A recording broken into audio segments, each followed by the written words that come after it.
একে একে রাখি শুরু হয়ে গেল। সব দিদিরা, বোনেরা, ভাইয়েরা রাখি পরাতে ব্যস্ত। প্রথমে বড় জায়ের ঘরের থেকে রাখি শুরু হলো, ওখানে খাওয়া দাওয়া হলো। তারপর দুপুরবেলা মেজো জায়ের ঘরে রাখি পরানো হলো, ওখানেও খাওয়া দাওয়া শুরু হয়ে গেল। বড় জায়ের ঘরে সকাল সকাল খেলো ব্রেকফাস্ট, পুরি, পাস্তা, তারপরে আলুর দম, মিষ্টি।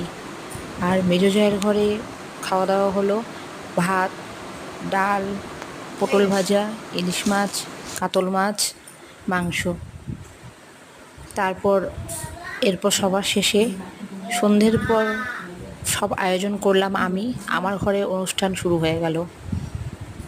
দিদি ভাইকে পড়াচ্ছে, বোন দাদাকে পড়াচ্ছে, সে খুব আনন্দ হলো। মাঝখানে একটুখানি গিফট দেওয়া নেওয়া নিয়ে একটু হাসাহাসি হয়েছে, কিন্তু খুব আনন্দ হয়েছে। প্রতি বছর এই আনন্দটার জন্য সবাই অপেক্ষা করে থাকে, সব ভাই বোনেরা সবাই অপেক্ষা করে কখন বোনেরা পড়াবে, দিদিরা পড়াবে। তারপর আমার ঘরে খাওয়া দাওয়া অনুষ্ঠান আয়োজন করলাম আমি বেশি কিছু করিনি, বিরিয়ানি করেছি। বিরিয়ানি আর মিষ্টি করেছি, মিষ্টি শেষ পাতে মিষ্টি, বাস এটুকুই আমার আয়োজন ছিল। বেশি একটা করে উঠতে পারিনি, কিন্তু খুব আনন্দ হয়েছে বন্ধুরা। প্রতি বছর চাই এমন আনন্দটা আসুক।